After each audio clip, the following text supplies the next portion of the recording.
Hi there guys, and welcome back to the channel. It's been a little while since I last posted. I'm sorry, there's been lots of things going on here.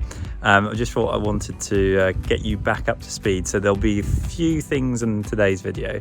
One, we're going to start to have a look at actually the storage unit which we've offered to our clients, because my partner is actually sourcing all of the goods for them in terms of decoration and furniture and things that we will be eventually putting into the house. And so we're starting to collect bits and bobs, and it's quite a long way before of course they all get moved in, but these things take time, so we're collecting through all the various websites here available, and local brocantes and charity shops, etc. And so just want to show you a few of their bits and where they're going to be stored, and we can see how big they get across the coming months. And of course then we're going to pop back to Mirande, and you're going to get an update on the exterior of the building, what we're going to be doing there, and also what's been going on inside, mainly I guess boring stuff, plumbing and air conditioning units being installed. But let's have a look at that. So I'll just, with no further ado, show you around into our nice storage unit and facility. So this is actually at our house, the glorious Le Bourg de Neuve, and in my lovely quaint old barn, which actually isn't that old, it was an add-on in the 1970s. We've actually created a little area where I've got some old motorbikes, but also we're going to store some of our client stuff. So here we go. Julia's starting to arrange. There's a few things that have been sourced this last week, and of course we're going to carry on stockpiling and eventually probably fill this whole room up. But of course I'll keep you up to speed with this, and we'll see how many van loads. I think there's another piece that's actually just about to go in there alongside an old radiator that we're renovating for our house. So we'll be going back to that as we go along, and we'll see the progress. Yeah, we're going to head back into Mirande and have a look at what's going on there. See you in a second, guys. Yeah, so we're just on our quick drive to Mirande from my house, which is about 10 minutes away. And the idea today is we're going to have a real look at obviously what's been going on and the progress in general. As you can see outside, it's a lovely day here in the southwest of France, it's lovely views on the Pyrenees actually, which you can't see right now. I'll try and show you when we get out of the car. But yeah, so we're going to go and see Gordon and Deb's house now. They've actually asked me to do some videos for their friends back in the US to show them the exterior features. We're actually contacting the local authorities and what they call Bâtiment de France to see if they would be willing to help us financially to actually renovate the exterior facade of the building. I happen to own the other side of the actual the other house, which is now converted into flats and commercial property. But this is actually one of the oldest facades in the town of Mirande, and certainly one of the prettiest in terms of its architecture and the different details that they have on the exterior of the house. I guess back in the day it was probably one big house, guys, so it was divided probably 100 years ago into separate houses, and I converted one side of the building into rental apartments, and remained there was a commercial property which remained, which is kind of concierge these days, which rents from me at the bottom. So I'll show you through that. We've actually been allocated, the Mairie have kindly allocated a parking space independently until we finish the actual building work, so that all the tradesmen can go in and out and not have issues parking.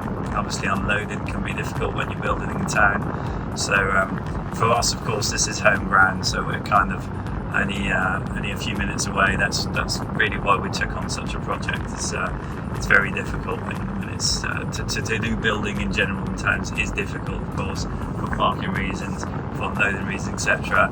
But especially for me, we work with a few questions that we've had in all of your comments is who do you work with, how do you get the artisans. The truth is, all these guys I've known since I was a child. I was fortunate enough to grow up here, so I know and trust all these guys. And we also have a constructions company where we have 3 builders working full time, and then we just outsource really electricians, plumbers, and also in this particular build, aircon guys. Just because, of course, the nature of being a townhouse, especially in the summer, it's good to have aircon. Although most of these old houses have nice thick walls, it'll just be a lot more comfortable. So here we go, we're arriving in Mirande, and we'll catch back up in a second once I've parked the car, and we can have a look at all of the progress so far. So here we are back in Mirande, and we're going to take a look at the actual architecture of the exterior of the building. So as you can see, there's actually nearly a denotation between the 2 sides of the building, which you can physically see, I think, when the building was cut in 2. And underneath we've got some commercial properties which I own. And on the right hand side where the windows, balconies are opening, that's where we're actually renovating. And then moving into the street, we're actually going to find the entrance. Here you see that's the area that's been allocated for our builders. There's one other commercial property which I'm renovating in there. And then here we actually have the entrance to the building, and that will be all modified, and you can see the building going all the way up to the very top floors. So that's how tall the building is itself.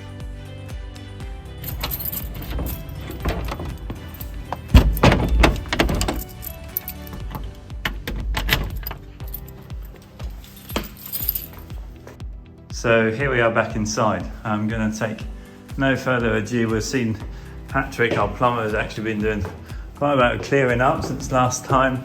There's still some building materials that were left over from the previous owners, and of course, like always here, it's not things that you're necessarily going to see straight away. We've actually already started clearing ways here in what will become the kitchen.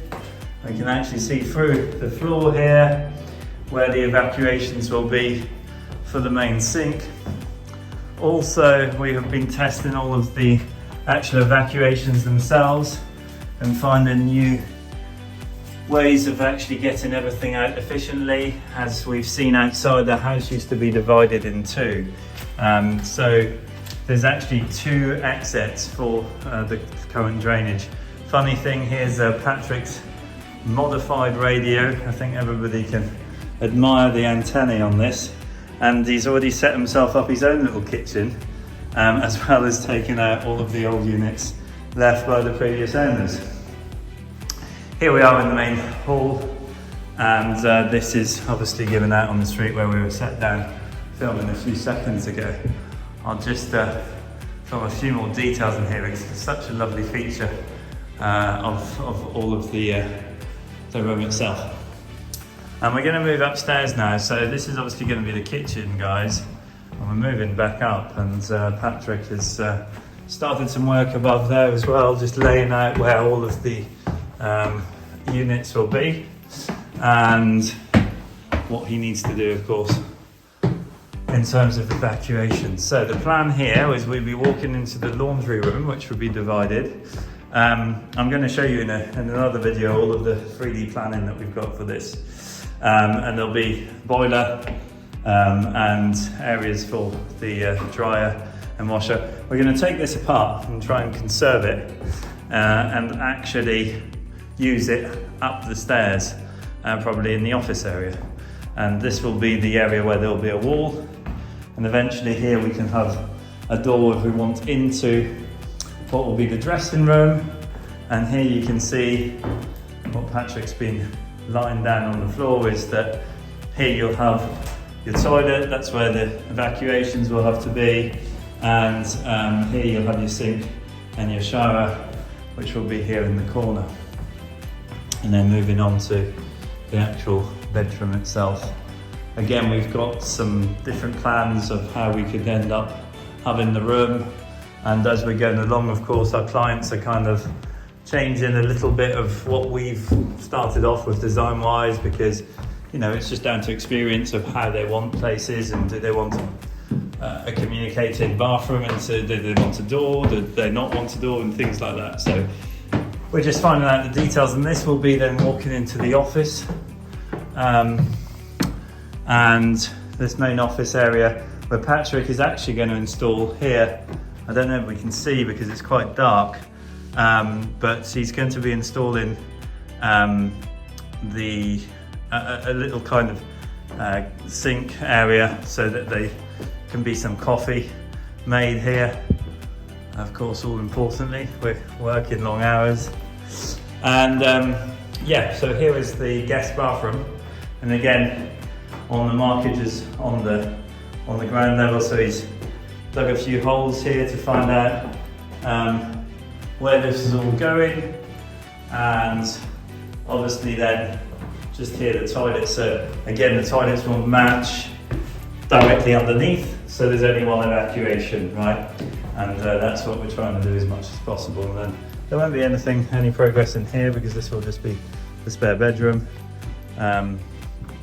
What's going to happen this afternoon, actually, we might get a chance to film them, is the AC guys are actually coming, because they have found a way, and I'm trying to avoid falling over and all of the mice and pigeon mess. We've actually found a way of keeping the AC unit on the interior of the house, in the roof itself. So we're going to install it kind of with a grille system so it doesn't actually look nasty outside, and more importantly, of course, the evacuations can be led directly down under here into the office itself with the with all of the just the usual evacuation systems, because of course the condensation creates water, and we need to get rid of that somehow. And just a nice feature got here, guys. I'm guessing, I don't know what these numbers all correspond to actually. It'll be interesting to find out. That's obviously written there a long time ago. Yeah, so that's pretty much it for the tour today. I'm going to come back with an update, of course, with all of the plans and designs which our colleague Juliet has finished doing, and they look rather wonderful. I'm hoping and looking forward to seeing this look as nice in real life as on the designs. It seems a long way away right now, but we are definitely on good stead of getting there in time, and of course giving life back to this place, right? And I think that's what's so cool about renovating all of these places, is that you give a real new lease of life, well, not only to the building but to the town itself of Mirande, which of course has got loads of other buildings wanting and left to renovate, a few of them that I actually own, so I should also take measure on Gordon and Deb's motivation to renovate this one, and try and get mine done at the same time. Maybe not the same time, but in the near future. So here we go, that was it, complete tour of the updates and progress so far. Whilst I'm leaving, I'm just showing you here, actually this door will be condemned eventually.